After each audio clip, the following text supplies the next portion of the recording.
Oke, silakan. Mas Arief ini di Antam nih tadi saya menarik ya karena ada nikel juga ya. Nikel ini kan membuat nantinya ujung-ujungnya lah rencananya ke depan tuh baterai ya. Baterai benar. Baterai. Jadi ini kan satu komponen baterai yang membuat nikel ini jadi suatu incaran banyak orang dan kebetulan di Indonesia nikel termasuk yang terbesar di dunia gitu ya. Nah, gimana Arief? Kira-kira di Antam gimana ceritanya? Ya, terima kasih ya Bang Arya ya. Saya juga Antam juga terima kasih nih karena udah diundang sini untuk bisa Bayar kalau gitu. Aduh, itu dia masalahnya. Siap, ntar kita bayar. Jadi memang pertama yang terlintas kalau kita tanya orang-orang Antam nih perusahaan apa sih? Pasti yang terlintas adalah perusahaan emas, Pak ya. Perusahaan emas. Nah, padahal sebenarnya Antam ini komoditas yang dijual bukan cuma emas. Kita juga punya komoditas lain kayak boksit tadi udah dilihat di video, kemudian kita juga punya nikel.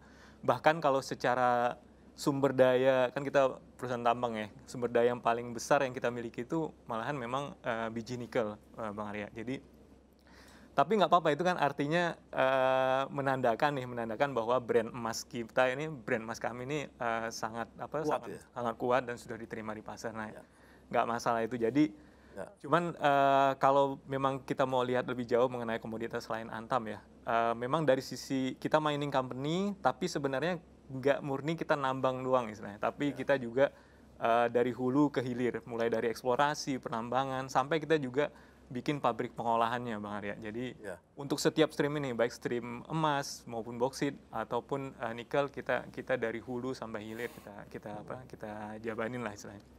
Jadi kalau misalnya di emas, kalau kita bicara produk tadi, saat ini memang produk yang brandnya kuat itu yang dari LM ya Bang Arya ya. Nah, kita punya produk utama yang pasti emas batangan ya. Emas batangan inilah yang dikenal. Oh, nggak buat cincin gitu enggak ya?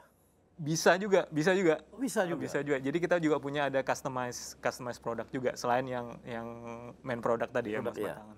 Emas batangan juga kita sekarang lebih elegan Bang Arya. Jadi secara desain itu kan kita udah bikin sertikat ya. Jadi lebih modern, lebih elegan ya. Harapannya juga customer juga lebih terlindungi dan bisa nyaman ya karena di situ kita lengkapi juga dengan scan barcode juga. Jadi ya inovasi lah dari teman-teman di Logam Mulia. Kemudian juga kalaupun yang tadi customize tadi specialty product, bisa cincin, bisa juga kita ngeluarin sekarang ada gift series, Pak. Jadi gift series itu misalnya Bang Arya mau ngucapin selamat ngerayu cewek gitu bisa dong. Nah, itu dia memang. Maksudnya saya mau ke sana tadi. Menarik. Jadi sekarang ini cewek-cewek jangan mau lagi dikasih-kasih. Betul sekali. Minta emasnya Antam gitu. Jadi karena Antam sekarang udah punya itu ya. Udah ada gift series ya. Ya, gift series. Ini pelajaran bagi yang teman-teman milenial, untuk teman-teman perempuan, jangan lagi mau dikirim-kirimin yang lain-lain. Minta aja yang gift series punya Antam. Itu pasti sih lebih menarik. Dan lebih berharga ya Pak ya? Berharga, karena apalagi sekarang harga emas makin lama makin... Oh udah sekarang harganya 1 juta lebih gitu ya. Udah Masya Allah nih. Masya Allah itu harganya. Jadi buat teman-teman udah jangan mau lagi lupakan rayuan, terimanya apa? Gift series dari Antam, ingat itu. Oke. Tapi belinya punya Antam, jangan yang lain. Gimana yang lanjut? Itu lagi ya gift series. Kita juga ada varian batik nih, batik. Oke. Batik ya. Ada juga kita bezel. Jadi macam-macam nih sebenarnya yang cara kita buat menarik pembeli supaya bisa beli yang emas yang khusus lah, emas yang specialty. Ini yang fisik ya Bang Arya, tapi kita juga move ke yang online juga nih. Jadi ada juga kita mengeluarkan satu produk brankas. Jadi itu kayak depository system. Jadi kita beli jual gitu, tapi bentuknya belum fisik ya. Jadi kita punya kayak tabungan gitu. Cuman nanti kalau misalnya mau diambil dan bentuknya cetak juga bisa. Jadi kita fasilitasi semua keinginan customer ini. Termasuk pemesanan juga sekarang udah bisa pakai WA, juga bisa melalui website, jadi bisa dikirim ke rumah juga. Jadi ya segala cara lah kita coba untuk bisa menjangkau pasar ya, menjangkau customer. Itu yang emas sebenarnya. Kita juga punya kayak boksit dan nikel tadi ya. Boksit ini sama juga dari nambang kita olah produknya alumina. Jadi yang kami udah punya itu pabrik pengolahannya di Tayan, Kalimantan Barat.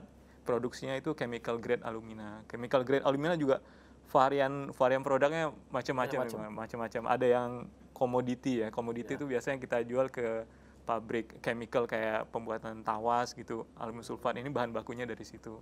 Atau mungkin bata tahan api kalau di furnace gitu ya, itu juga bahan aslinya dari chemical grade alumina. Yang specialty ini yang niche market ya, jadi termasuk nih kalau kita lihat di laptop, di pasta gigi, di amplas, jadi itu Oh, semua yang tipis itu? ya, jadi imbuhannya itu bahan imbuhnya itu alumina. Jadi ya Odol gigi pakai alumina? Oh. ada di dalamnya, ada di dalamnya. Jadi ya kita nggak kerasa, tapi jangan-jangan apa yang kita pakai sehari-hari ini adalah produk dari dalam negeri, selain produk dari alumina dari Kalimantan Barat. Termasuk bikin alumina itu untuk nantinya untuk bahan baku untuk aluminium? Nah, itu tipikal beda lagi, jadi namanya smelter grade alumina. Jadi memang ada yang chemical grade alumina, ada yang smelter grade alumina. Nah, ini yang lagi kita bangun nih bareng-bareng sama Inalum. Kita bangun juga pabrik di Kalimantan Barat untuk bisa menghasilkan smelter grade alumina. Nantinya harapannya keluar dari sini, produknya itu akan jadi bahan baku di Kuala Tanjung, di pabrik Inalum. Jadi nggak impor-impor lagi gitu ya? Itu harapannya, mudah-mudahan insya Allah. Ya, ini lagi ongoing projectnya, mohon doanya mudah-mudahan bisa. Jadi teman-teman Antam ini lagi menyiapkan juga untuk produk namanya alumina smelter tadi. Itu tujuannya adalah untuk membuat aluminium di punyanya Inalum ya. Punyanya Inalum, benar. Sehingga karena selama ini Inalum itu impor tuh bahan bakunya, banyak dari Australia.